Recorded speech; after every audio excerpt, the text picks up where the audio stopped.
we're pretty open here, so we're gonna kind of swing from the hip, see where it goes. But Yeah, let's I mean, tell us a little bit of your background here for the listeners. yeah, yeah. So I started my insurance career.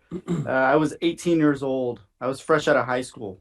So I was getting into college and I was looking into different places where I could get a real quote unquote real job. Hit up one of my buddies. He basically told me, he said, "Hey, Chris, you speak Spanish, right?" And I said, "Yeah, I speak Spanish." He said, "Call my dad, remind him of our childhood." He was like my best friend in like the third grade. So he was like, "Call my dad, remind him of our childhood and see if we'll give you a job." So luckily at the time, his dad was looking for somebody who could speak Spanish. And he took a chance on a 18-year-old kid that spoke Spanish. And so I started working at Farmers. Worked for Farmers for about 4 years, from like 18 till basically I graduated college. And yeah, at that point I said, I'm either going to go the Farmers route and start my own Farmers agency, or I'm going to go to the independent side where I feel there was, and as you guys probably know, or you guys may have seen in the captive world, you have to turn away so much stuff because, there are restrictions and whatnot. So that always like bugged me early on, especially because I didn't know that much about products and the way everything worked, but just didn't couldn't wrap my head around like why am I turning away so much business all the time? Which now in hindsight, like it makes sense. But I said I want to go independent, so I said I'm going to start my own independent agency here.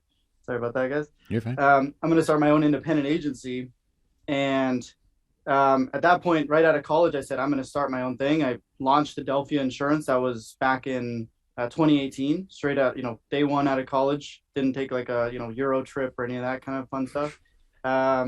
Just went straight into it. And yeah, we're approaching the fourth year. So in June, we'll be 4 years in with the agency here.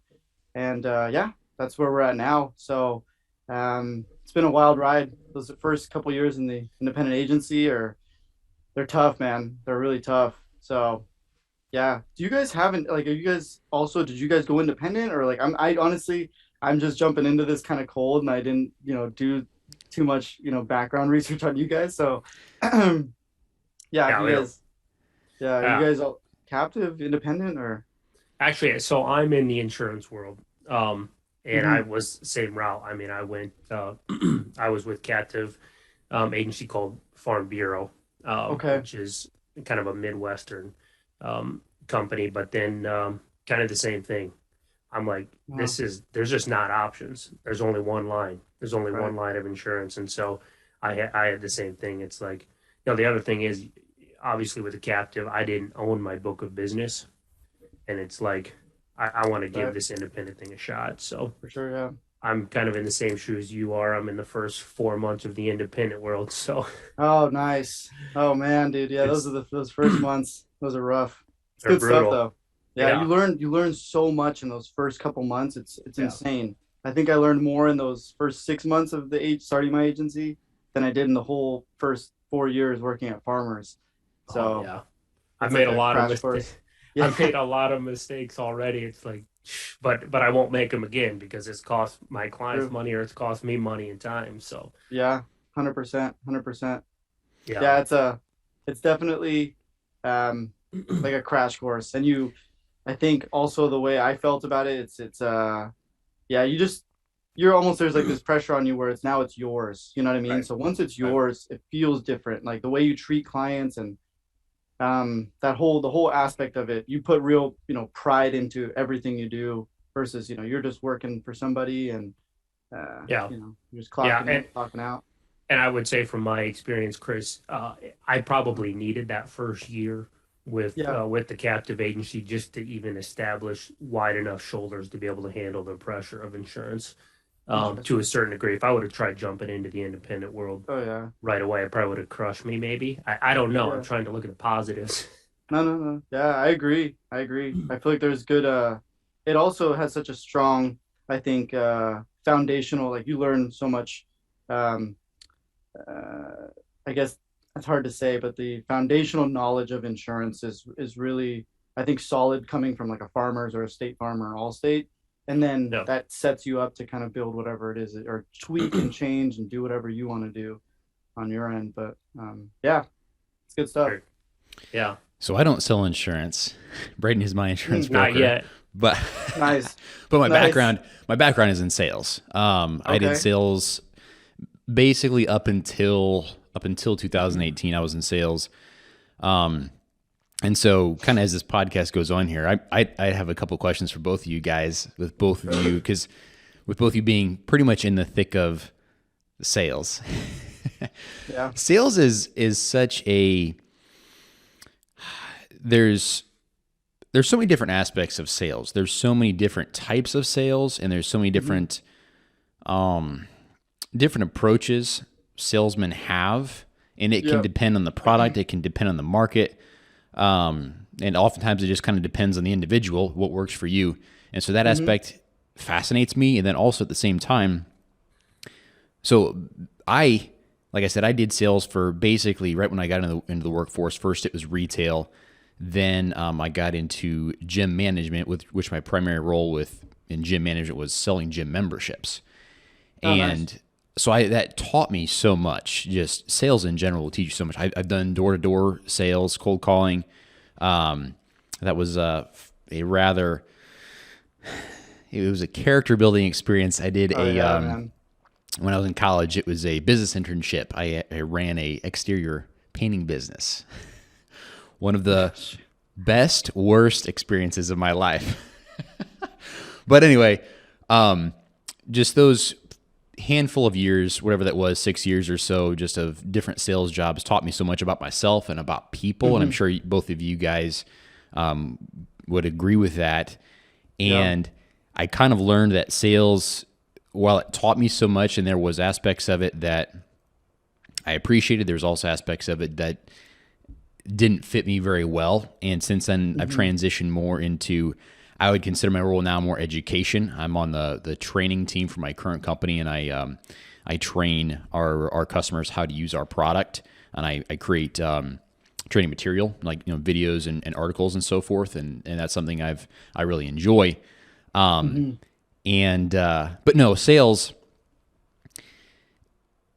you learn so much about yourself, and whether Yeah. it's, you kind of learn about how much integrity you have, and because there's you kind of have to ask yourself, how far am I willing to push this in order to get this sale? What am I willing to Right. say or to not say? Right.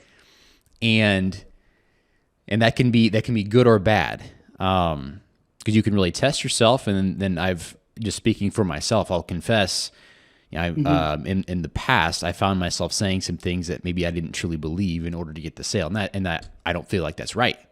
Hmm. And I think we've probably all been faced with that from one perspective of another. But what are both of your, Chris? We'll start with you. Kind of what's your thoughts on that? No, I think you're spot on, man. I think you definitely see like what you're willing to do, what you're not willing to do. I've seen certain strategies being used by other agents and even sales coaches out there. I don't know if you guys are familiar with like Grant Cardone. Grant Cardone's a Yes, big guy. Grant yes, Cardone. I don't know if the Closer Survival Guide. I've listened to that through a couple times, and I've also uh, broken them out. I have another insurance buddy who broke them out, every single one, and turned them into like an insurance close, essentially, Hmm. with every single one of his 100,000 closes that he has. Um, and like one of them, for example, is like the disease close. Like he'll say something like, "Hey, look, Mike, it's not a disease. Let's get this going for you. It's not the coronavirus. Let's get this going. Let's get the policy started." And it's just like I get it. Like I see where he's coming from. I see how he could close that deal, but I'm like, sorry, man, I'm not gonna bring out the coronavirus into this. you could do it with a Um, clear conscience, basically, or it's just not your style. it's just too much for me. Yeah, Yeah. like it's not a clear conscience thing. It's like more, I just feel uncomfortable going that far. He also has one that's called like the beg close. Like he'll be like, look, Mike, I'm begging you, don't do it for like if you're not gonna do it for yourself, do it for me. Do it for my family and for my kids. Let's get this going for you. Is it gonna be a Visa or a MasterCard? And it's just like, man, I'm not gonna beg. I'm not gonna beg. That's a But unique style right there. it's intense. It's intense. Yeah. But yeah, I think you learn a lot about yourself. Like that taught me like this is my style. This is who I want to be. This is who I want to portray myself as in the industry. to my customers and like behind closed doors when people talk about you, what are they saying about Chris or, Braden? Like what are they saying about you once they, you know, sign up and do insurance with you? I think that's where real business happens, is kind of behind closed doors, like what people say to their friends and family members and in the community. So if you're begging somebody for a policy, I don't know if that's going to have a positive or negative effect in the long run in turn. So, um, but it's still good to know, like people are doing it. It's good knowledge. And, but Right. yeah, it's out there. It's ways to Yeah, close deals. So I don't know, Braden, absolutely. what about you, man? Well, no, I got two more questions for you, just stemming off of that one, Chris. One of them would be, I'm curious kind of what your sales approach Oh, is necessarily, which that is a very, very broad question because it's yeah. not just one avenue. I know that. And then second would be how you continue to handle the no's, how you continue to handle the upsets, right? Like now you're experiencing a little bit of success, which is great, but you're Sure. 4 years into this. Hmm. You were not experiencing this level of success 6 months, a year into your insurance business. So those were Yeah. two questions I've got for you. Yeah. I mean, to start with the first one, the approach, I would say, is I like to take the advisor approach. I like to be the guy who's suggesting the right thing and leading with the coverage. And I believe this is the way every insurance agent should, but everybody's got different styles and strategies. Leading with, protecting them. I always kind of start sentence, closes or presentations with, my number one goal here is to find you the best quality product, make sure you're protected. And, if we can, it would be great if we could save you some money too. But number one, I always like reemphasize, like we really want to make sure you're fully protected in case, from every angle, in case something serious happens or major lawsuit. And that's really what it's all about. So I like to lead with the advisor strategy and role, and just, same as what the podcast is, just provide as much value as I possibly can, and teach. And I think that's the interesting part about insurance is, as you're in it longer, you become more knowledgeable, you understand the products better, and you could really be more value to people. Um, so being an expert is essential, and sounding like an expert, being sharp, um, telling people, asking them the right questions. And I think that's my strategy. And then when it's really turning the maybes into yeses instead of trying to turn like the no's into yeses. I think I'm Hmm. sure you'd probably agree on that one too. Um, it's just you don't want to try to turn no's into yeses. Those are the no's are you're going to be fighting an uphill battle. So I like to try to turn the maybes. That's where I really come into like I'm going to sell this person a little bit. The person that's on the fence like, oh well, I got this other guy. It's a little bit cheaper over here.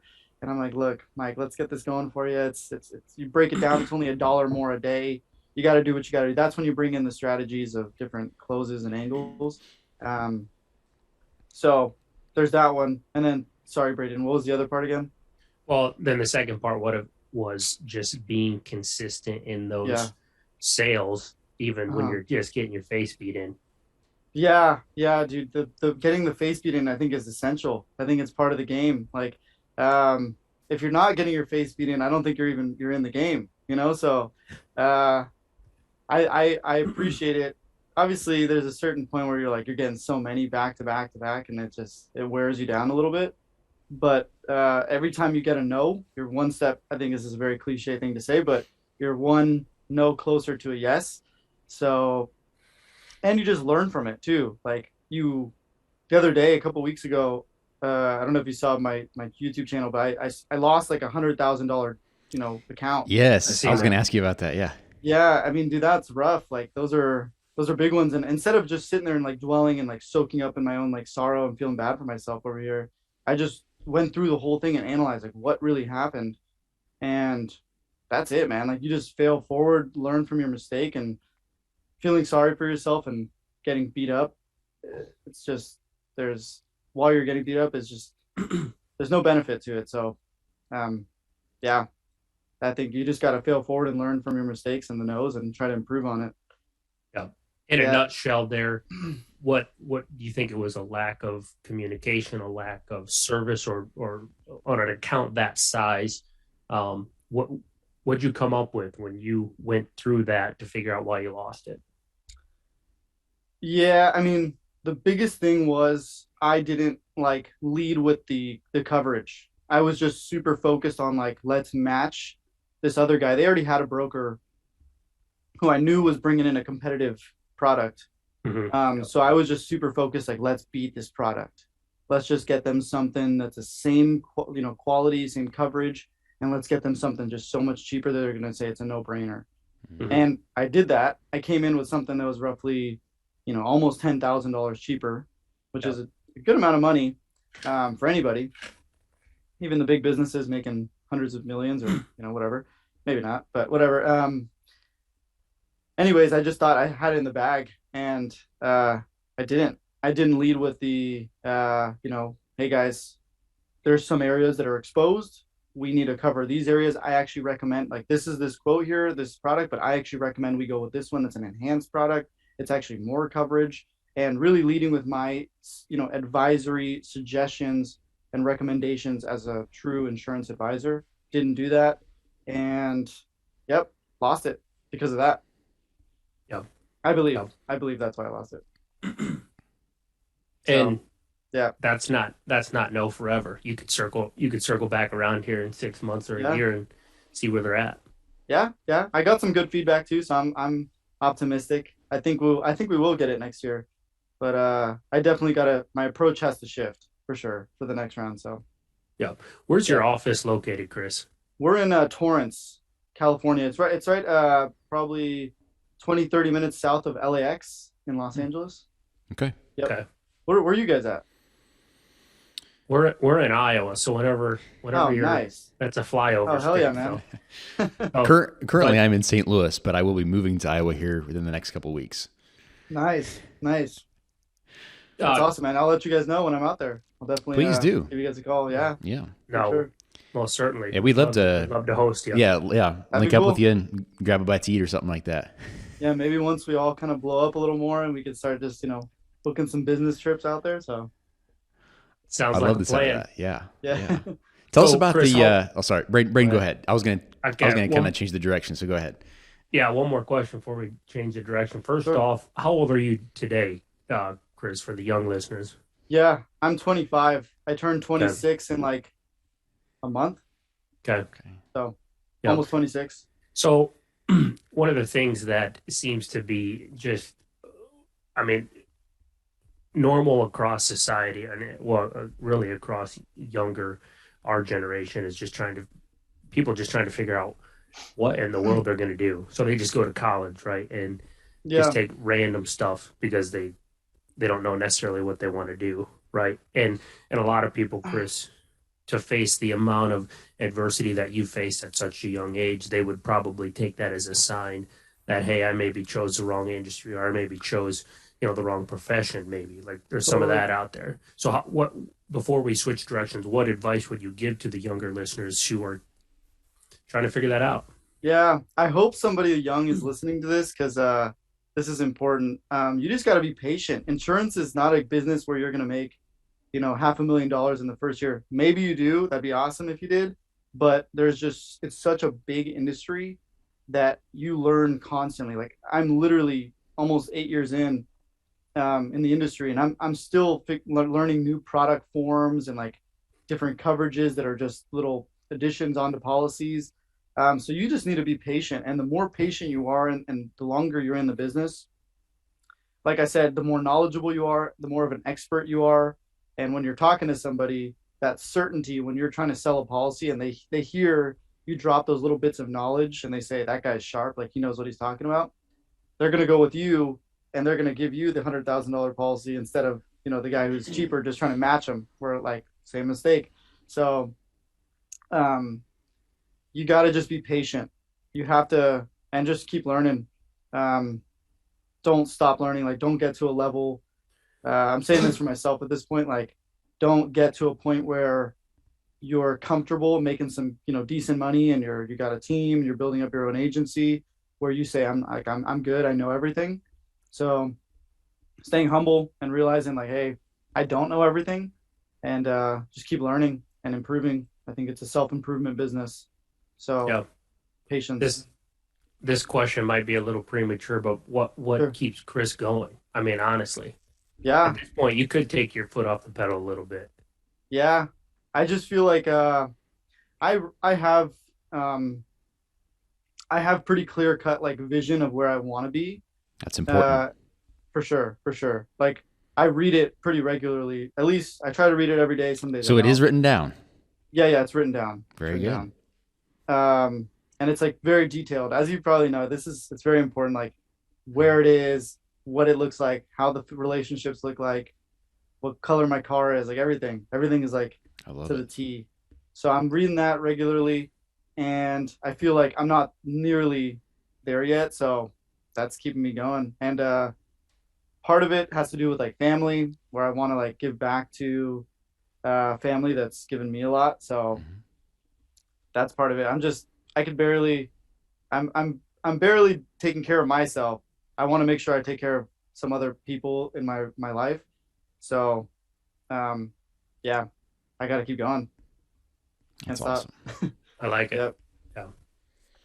Do you guys Landon, do that too? Do you guys have the the vision kind of dialed in a little bit, or do you guys write it down? Or I know you said, Landon, you were saying you It's appreciate that. I do have it written down. Hmm. It's not as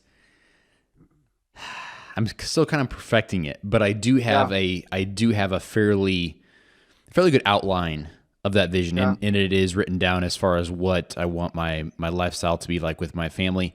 It's this is kind of convicting just hearing you talk about it because again, I do have like a rough template written down, but in my yeah, head, it's even more clear. And what that tells me is I need to go back and kind of refine what's written so it yeah. matches in my head because just in the past year, I think, Hmm. and starting the podcast has really helped me out a lot too. Is really kind of helped me see my vision even clearer as far as what I want to be doing and what I want my life to look like. Yeah, totally. I think well, Braden, how about you? oh yeah, no, I for sure family.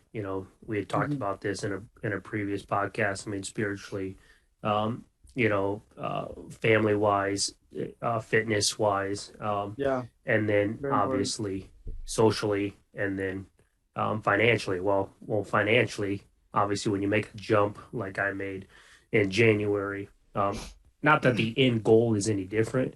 It most certainly is a little bit different, but the route to get there looks different Yeah. now. So definitely kind of reshaping that because I don't necessarily, to a certain degree, I'm just not trying to. I'm trying not to drown in the independent world to a certain degree because there's so much. There's just so much options too. So it's like, Totally. what do you want to be proficient in? What do you want to be the expert in? Yeah, Because you could drown in all the options Mm. and be yeah, mediocre at none. So obviously, true. Very um, true. kind of reshaping those a little bit. Yeah, yeah. No, I think it's important, man. I think what you said there is I also try to like dial in on niches early on, Hmm. and um I it's good to just try them because then you kind of taste it and you're like, okay, that kind of is Yeah. cool. I kind of like Yeah. that, you know. But you see what I think that helps you see what you really like to do the most, for Yeah. sure. Just I just turned 30 this past year or Mm, last year, 2021, nice. and so I've been just kind of reflecting on the past decade. And what kind of Yeah, struck me is how much I learned over the past those 10 years between 20 and 30. And I realized like between 20 and 30, I was just kind of wandering, and to some extent, I was regretting that in a little bit. I kind of dabbled in hmm, this, dabbled in that, but at the same time, I realized, and if both of you are familiar with Gary Vaynerchuk, yeah, he kind of says, well, that's kind of what you need to be doing. Like he would probably say in your 20s and 30s is really trying to figure out who you are and what you want, what you like, all that kind of stuff. And right. to an It's extent, that's true. definitely how it was. Is I was trying different things and really learning about myself. Now, they say experience is the best teacher, but only if you reflect on that experience and learn from it. So, as I kind of crossed that threshold from 20 to 30 Hmm. or 29 to 30, what I've really been trying to do is reflect, and just on the different jobs that I had, the people that I knew, the failures that I had, the successes that I have, and really glean from those things. And then I want to use those things now in the next decade between 30 and 40. And I will say this next decade is looking much more, and I know there's going to be surprises. There always will be, but I have so much more direction going forward than I did like from going from 20 to 30. I had no clue when I was 20. I still don't think I don't have a clue even now, but I have a much better idea, much better understanding of who I am than what and that's pretty much the same for everybody at 20 years old. But I truly believe that self-awareness is the beginning of all awareness. And if you're aware and if you understand, you knew how to communicate with people. Communication is invaluable. You can't put a price tag on that. If you're going to influence, if you're going to gain people's attention, if you're going to have credibility. And so yeah, I've really been reflecting a lot, and just kind of, and that's really helped me kind of form my vision as far as what do I truly want in life? What do I do? What do I not want in my life? And I did not know that even 5-6 years ago. And so it's just been kind of neat, kind of seeing all that come together. And now that I'm talking here, I can't remember really exactly where I was going with this, but with you being only 25, it's cool. It's like seeing you have like this experience and like everything that you've gained, and like how far you've come. And it sounds like you're a lot further ahead than I was at 25, and I want to commend you for that. That's pretty awesome.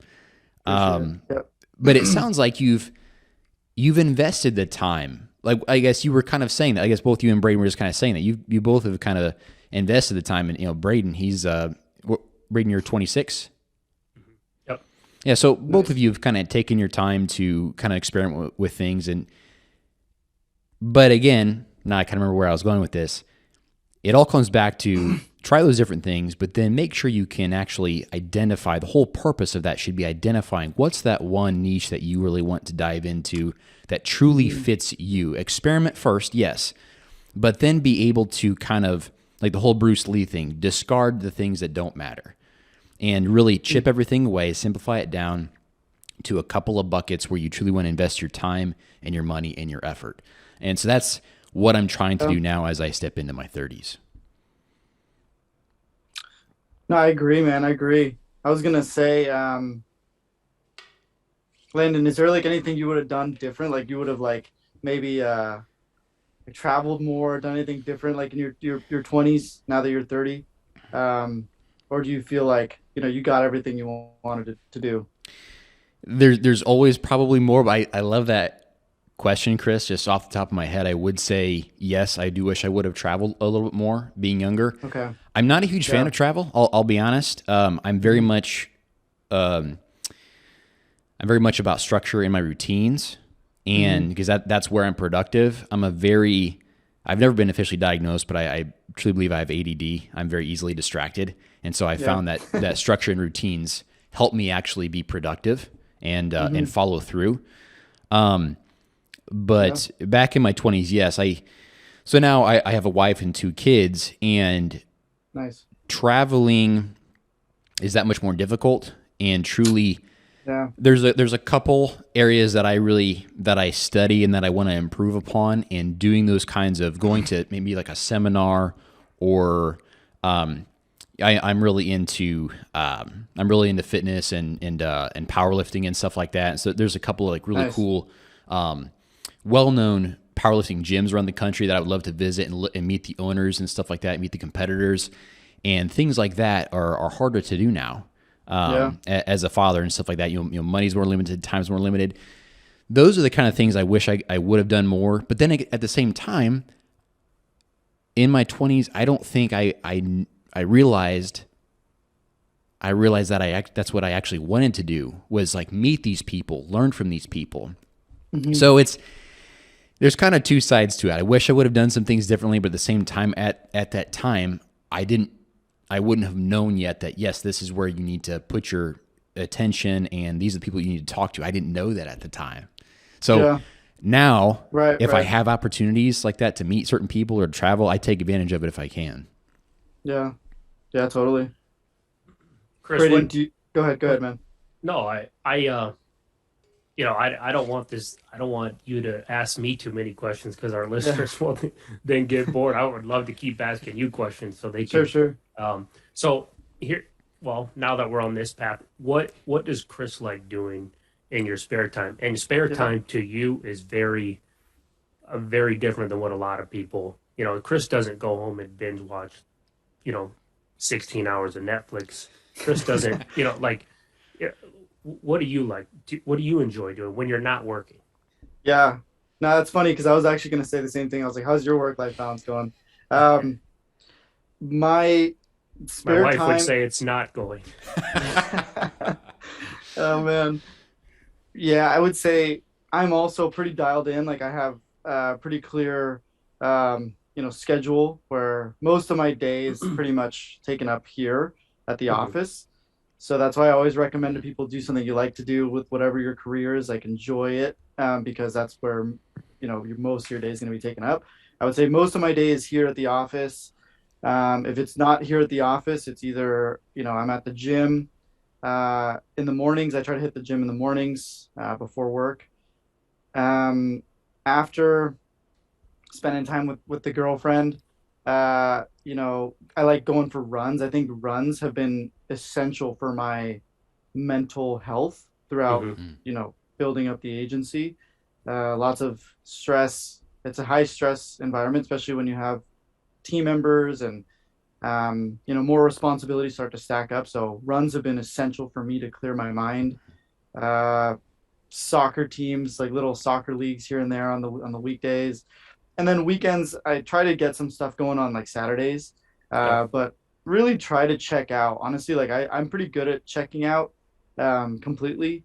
I'm not like those guys where it's like, Saturday night I'm still like itching to like, you know, I'm thinking about a policy or an account. Like once it's Saturday, I'm pretty, my mind is, I let go. So for the most part, I'm here till like, 8 a.m., 7:30 till roughly 7, 8 p.m. So that's pretty much most of the day. From there, gym, dinner, back to sleep, repeat throughout the week. I just feel right now is a time where I'm still, on the young side. Mhm. Um, and I have a lot of energy. I don't have kids. I don't have a wife at the moment. I just feel like I need to squeeze this opportunity right now and just go hard. Yep.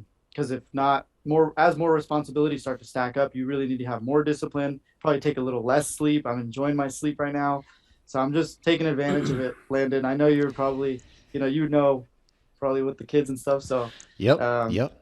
yeah, I'm just seeing. I know it's there right now, and I'm like, Chris, you gotta just do it. So I'm going hard on the work. Yep. Um, and yeah, whenever I can, go out, have a drink with buddies, go out on the weekend, have watch the game or whatever. Mhm. So yeah, I feel like it's still good. I like what another thing I like to do. I don't know about you guys, but I like to set like a vacation out like 4 or 5 months in advance, and that kind of pushes me throughout those like 3, 4, 5 months. So I have Mhm. something to like kind of look forward to, and really kind of dial stuff in the meantime. That kind of gives me like a little like light at the end of the tunnel when I'm just going hard till like 8 p.m. at night. I'm just like, oh, dude, like I'm dying.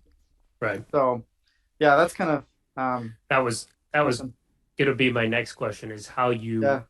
because those not everyone works till 8 o'clock every night. Well, there's two questions, but one of them would be when your enjoyment or your emotions seem to Hmm. start to separate from your occupation, what you do to be able to rekindle those, and you maybe mentioned bringing that in through whether that's goals or a Yeah. vacation coming up enjoyment. And then the Yeah. other thing would be from the opposite spectrum, though you might Hmm. be putting in the time, but you look at your productivity and it's like, listen, I am not hitting what I know I should be hitting. But Hmm. but again, your emotions or your desire has maybe left you to a certain degree. Like the physical part of you is separated from your emotional side to actually love what you're doing, maybe. Hmm. Yeah, I see what you're saying. So it's like kind of like you're saying, like the disconnect between, the desire to do it. Now my body's just saying, like, Chris, give up. Like you're just done. Is that what you're kind of saying, or? Yeah, yeah, and you're just kind of like burnt out, though you might be putting in the time. Yeah. You're not necessarily like there, Yeah. man. You know? No, I mean, I think I've become used to that now. I feel like Yeah. I've felt it definitely feels like you're just swimming upstream constantly.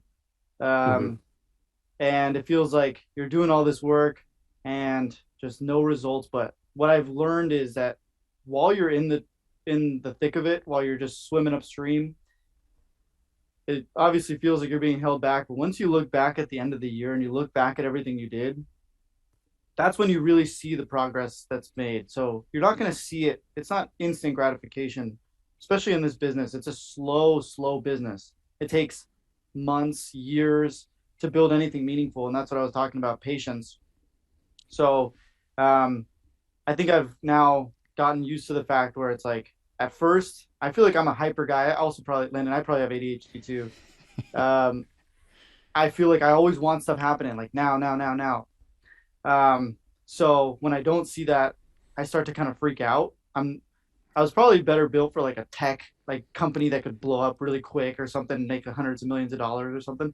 But insurance is slow, man. It's like one policy at a time. You have to just sell the auto, sell the home, sell the commercial policy. There's a process. It's not super fast. So um, Right. Not all of them are $100,000 account. I mean, no, how many $4,000 home and autos come in between those big accounts, you know? oh dude, tons. And yeah, it's just being patient, having doing one at a time. So there's that. It's just realizing like that's what you're signing up for. Um, and also another thing that was interesting is like when you're starting to feel a little burned out, what I've noticed is I like to constantly be, as long as my agency is growing and improving and is headed in the right direction, like I'm looking to hire, I'm looking to, Hmm. change something in the processes, sell a new big policy, go after a new niche, or like I'm just constantly changing stuff. Like you can't stagnate. If you're just sitting in the same Yep. spot doing the same thing over on rinse and repeat, I think that's when you can start to burn out a little bit and it just starts to wear on you, which there's definitely those times like right now I feel like is one of them right now. I'm like it's definitely we're just kind of repetitive and it's necessary at this point in time like right now because um of scaling purposes like we don't necessarily have the funds to go and hire two or three more people. Yeah. I think right now is like more of a sustain and just grow Hmm. position that we're in. So um, it's not always the most fun, but just knowing that, like when you hire a new person, that's exciting to me. Like that gets me up in the morning. I'm like, all right, let's go train the new guy, or like, let's go recruit or interview the new guy, or shoot, I got this big deal on my desk. Like this will be today's the day I'm going to close it. So as long as you got some stuff always kind of growing, I feel like that keeps the spark and the flame going. But the moment you stop and you take your foot off the gas, I think that's when the burnout starts to creep in. And I don't know, that'd be an interesting question for somebody who's like got it all already, like they're at like 10 million, 20, 30 million. Hmm. I've noticed like I watched some of those guys too, and those guys are still going too. Like they're waking up at 6:30 saying I'm on my way to, you know, make some more money. I'm like, dude, you guys got a $40 million book. Right. Why are you waking up at 6:30 like going harder than kids that are, I'm 25. Why are you going harder than me?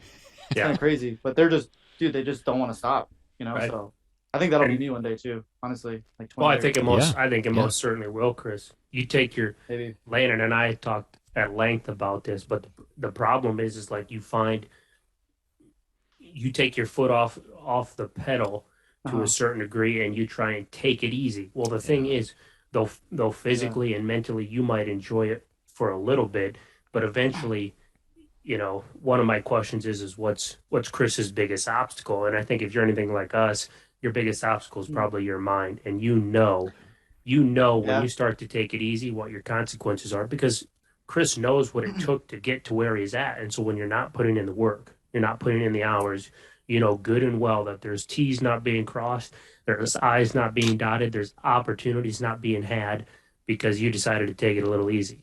Maybe.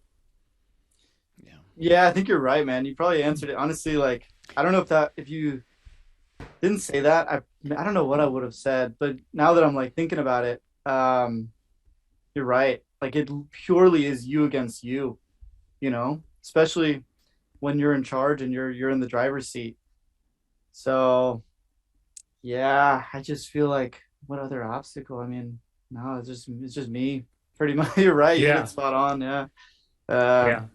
And but it's the most, Yeah. to me, it's the most daunting, but yet Hmm. most rewarding obstacle we'll face because once you get to that place, not Right. that we're perfect by any means, but your biggest enemy isn't necessarily your competitor anymore. It's not necessarily, your enemy or whatever. That's just Hmm. not it at all. Because sometimes those things don't motivate you, or at least in my instance, it's like those things no longer motivate you, and your biggest obstacle Yeah. is putting in the work or doing the discipline because guess what, Chris, or Landon, no one else knows what you're doing at 4:30 in the morning. No No, one else knows. it's So, true. Yeah, man. but No, I think you hit it spot on. It's the most rewarding stuff too. Just feeding yourself. So yeah, I think uh I think it's nice looking back. In the moment, it's hard to feel Yeah. that, but when you look back at it, that's when like if you look back and think of all the things that you're most proud of in your life, Mm. that you've done, I would say 9 out of 10 times it's something that required a lot of work, Yes. and it was on the other side of hard work. Even like raising a family, man, like that's Yeah. mhm. having kids and like raising good kids is like hard work. Yeah. You got Yeah, to put in the work, and you're most proud of that. And it's on the other side of hard work, building an Yes. agency, starting, making 100,000, graduating college, like whatever it is that you did required a bunch of work. So in the moment, it probably sucks, but once you do it and you look back, that's it, man. So you just got to wake up and know that like one day, future Chris is gonna be like, or future Braden or Landon is gonna be Yeah. just stoked that they did it. So yeah. absolutely. Landon, go ahead here. You can fire away a few questions. I've got so many thoughts going through my head right now. Just going back to what both of you were talking about, that you versus you mentality and how Mhm. you are your greatest competitor. Yeah. That's something I would love to I'm gonna have to take some time and think about that a little bit more, because that's something we hear about a lot, the whole you versus you thing. But if you really stop and think about it, it what that means is success or failure is truly and completely and absolutely up to you, and you cannot blame anybody else. True. If you do look at your literal competitor, the other guy Mhm. trying to get the same sale as you, if you truly look at them as the competitor and your competition, that right there is giving up some of the responsibility, because you're like, well, they were just a better salesman than me. They offered the better deal, whatever, Right. and that can mentally kind of trick you to thinking like, well, yeah, that was out of my control. It's just the way it happens, That's the way it goes sometimes. But if you instead think of like, no, I'm my or I'm my greatest competitor or my greatest competition. It is truly is, it's my weak side versus my best side, my weak side versus my strong side. Yeah. Everything then does come down to you. And Hmm. I think that's also important, because then you don't rely so much on external motivation or inspiration. You have to truly look inside yourself and ask yourself, who am I? What am I willing to do? What am I willing to sacrifice? What am I not willing to sacrifice? And we talked a little bit about, or both of you kind of talked about those guys, the Grant Cardones, the Tony Robbins, um, Hmm. the Gary V's, the Bedros Keuilians, those guys that are making the millions and still have their foot very heavily on the gas pedal. And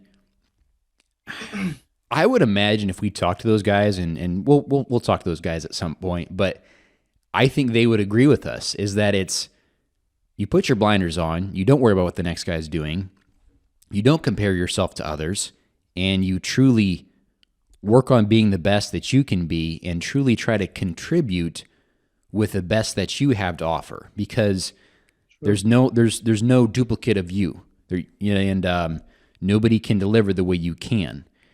And if you can truly try to look at yourself and hone and refine that which you have to offer, that's when you're going to truly excel. Yeah, I would agree with that. 100%. I think accountability is a big part of it, like um, that accountability. That's the beauty of kind of also being in the driver's seat of any business. It's on you. There's no excuses. Like, you could blame the employee, or blame the carrier, or the client, or all those things. But at the end of the day, like, you hired that employee. You tried to sell that policy, that company. That was your network. Like, those are your clients. Like, those are, how did you get that client? Because it all stems back to like the accountability. So I think that's also something. I wrote a small little ebook. I don't know if you guys saw that, but I wrote a short ebook, and part of it in the book, I talk about, like, you gotta take accountability for what you're doing too. I think this world is filled with people nowadays, that are a little bit, unfortunately, like, there's a lot of softness Yeah. in the world, and maybe it's because of how kids are raised, but people they feel sorry for themselves, um, and that once they get beat up a little bit, especially in sales, man, like, this is not for the weak. This is not for the weak. You got to be strong. You got to take accountability, and you can't.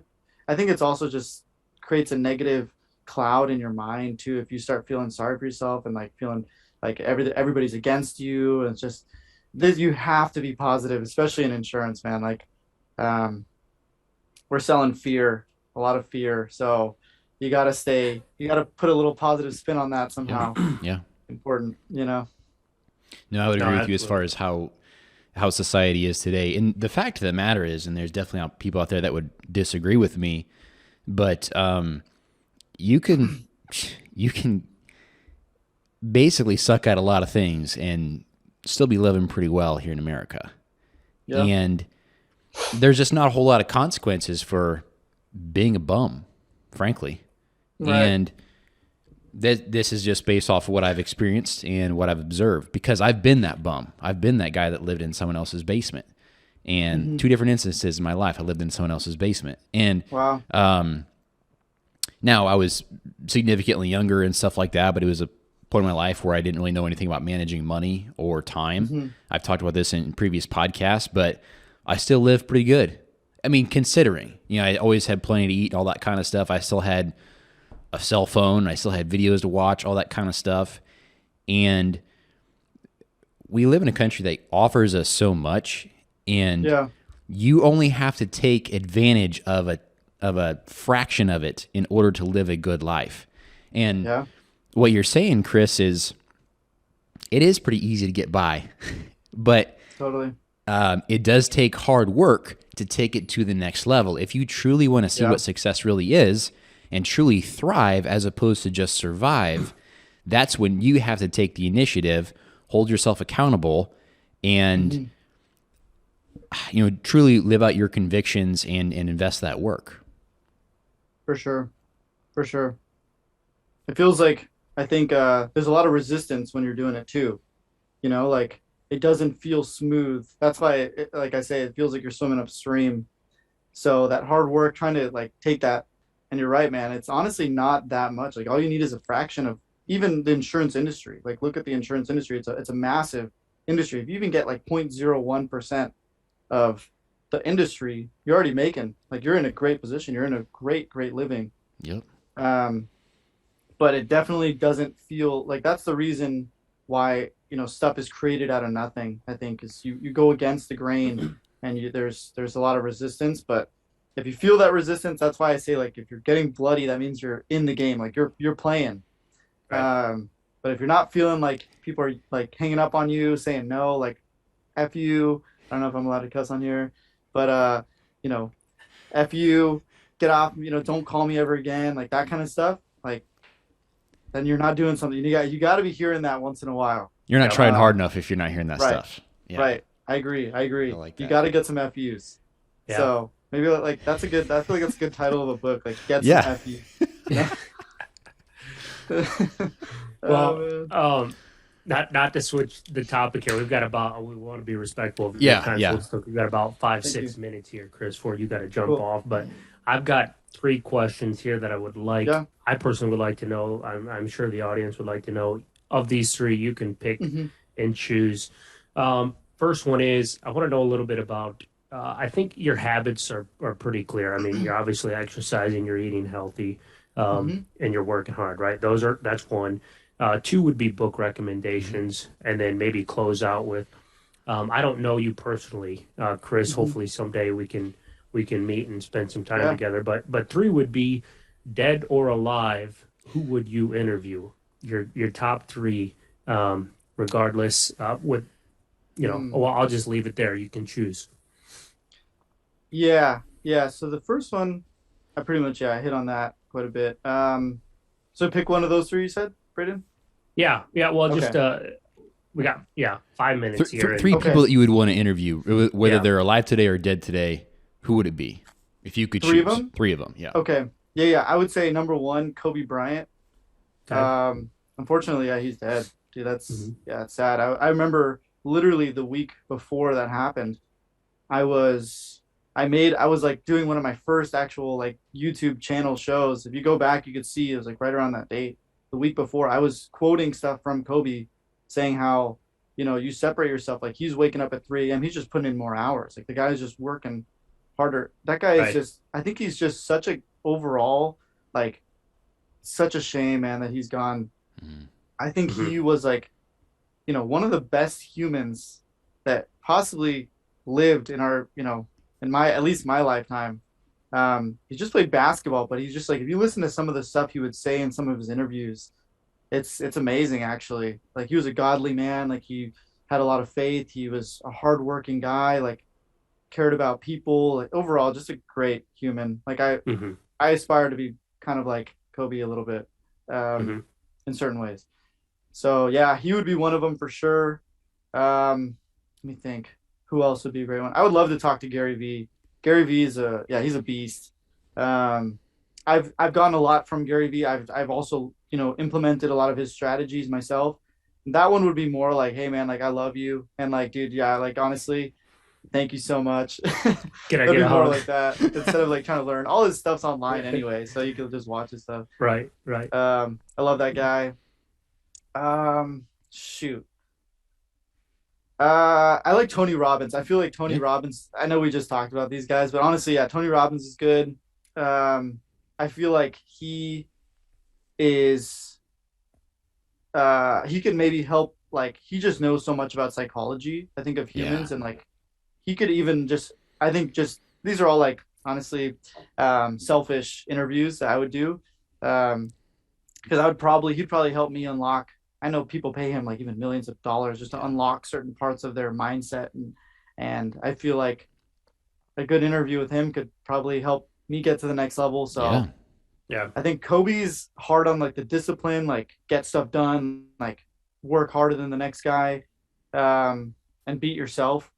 Uh, Gary Vee is just a strategic animal, like when it comes to marketing and attention. So he's a beast. And then Tony Robbins, more of like spiritual. Hmm. Um, Relational, spiritual. Yeah. yeah, I feel like those three kind of capture several of the things I'm trying to do myself. So yeah, I like those guys. That's an awesome pick. Yeah. Yeah. Any Yeah. It's a good list. any book Oh recommendations yeah, for the audience? books. Yeah, totally, man. I always shout this one out. It's my number one like favorite book ever. See You at the Top by Zig Ziglar. I don't know if you guys have ever read that, but I'm not. fantastic book. That book was given to me, and the reason I'm like so hyped on that book is the first week I started at Farmers Insurance when I was like 18. My boss, his name is Wayne, so shout out Wayne if you're ever watching this. Shout out to you, Wayne. He handed me the book and he said, "Chris, like at this point, guys, like I had never really read a book, like legit, and even in high school, always read Spark Notes. I was like one of those kids just get through it somehow." Yeah. Um, so he said, read this book. All you have to do is read the first chapter, and then you don't have to read the rest if you don't want. And I said, okay. So at this point, I'm like day one, first week in this new job. So I read the first chapter, and the next day he told me I had to tell him like what it was about. So read the first chapter, and from there I got hooked. It's a great book for self improvement. relationship with others, just how to be in a great place for yourself. And I believe the more you improve yourself, the more you improve the lives of those around you, and bring value and just live a meaningful, fulfilled life. So that's a fantastic book. Okay. See you at the top. Definitely check that out, I would I say. know Zig Ziglar, but have not heard of that one. Yeah. I'm gonna Yeah, order it's a Same that. here. Same here. Yeah, I like that one. Also, Think and Grow Rich, good book. 10X by Grant Cardone, solid book to get stuff done. Yeah, those are a couple, I would say. That's awesome. Okay, good taste. Thank you. Yeah, Thank you. yeah. They're classics, man. Those are great books. Yes, yes. Any final words? We're coming to here at the last minute, Chris. What would you tell yourself Yeah. at 18, 19, 20 years old, so on and so forth? What would you tell the listeners? What's your parting words? Parting words are, it's worth it. So put in the work early on. Get rid of ditch your dumb habits. Stop smoking weed. Stop hanging out with kids that aren't doing anything. Don't do any of that nonsense. Don't cut down on the partying. Focus on stuff that one day you're gonna thank yourself. So just know that it all comes back to you.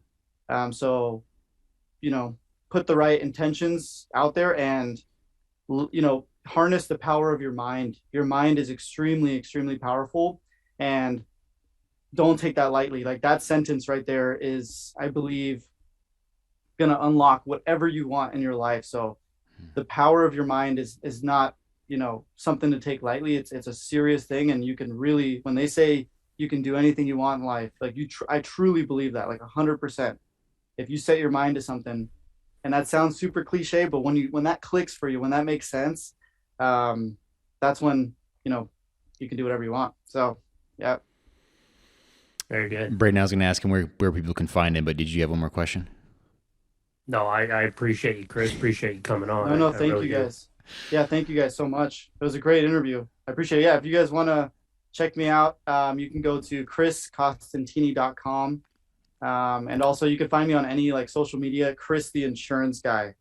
It's fairly easy to type in on Instagram or YouTube, Chris the Insurance Guy. Yep. Awesome. We'll put all your information in the show notes as well. Cool. I have one last question before we let you Sure. go. Yeah. Why Adelfia? And I looked at the meaning of that word. It means Yeah. brothers. Yeah. It's a Greek interesting word. Yeah. Yeah, it's interesting that's actually, I didn't know that when I did that. But it does actually have some significance. It's a small town in southern Italy, actually. Adelfia is where my family's from, in Bari. It's a city in southern Italy. And my grandpa came to the U.S., with very little money, lived out the American dream during World War II. So that kind of stuck with me, and I just felt it also sounded nice corporate wise. Oh, it does. Sounds like a good ring. So I thought it was a good fit, and also our logo is like a wolf too. So Yeah. if you guys are familiar with Romulus and Remus, they're the brothers who founded Rome. They're the brothers that are the ones that founded Rome, the story goes. Okay. They were abandoned and they were nurtured by a wolf, and fed by a wolf. They would, get milk from the wolf, and actually they were the founders of Rome. So I thought it all kind of came together, Italian, little Southern Italy, history, American dream, wolf. Yeah. Absolutely. It's so cool. So, wow. Thank you. Man, Chris, thank you so much for your time. We greatly appreciate it, and we'll keep in touch, okay? For sure, man. No, totally. I'll let you guys know when I'm out in Iowa or St. Louis. Yes. So thank you guys. I really appreciate it. This was great. You're so welcome. You have a great day, man. All right, guys. Take care. You too. Thank you. Get after it, See you soon. bud. Thank you, man. You too. See you ya. soon.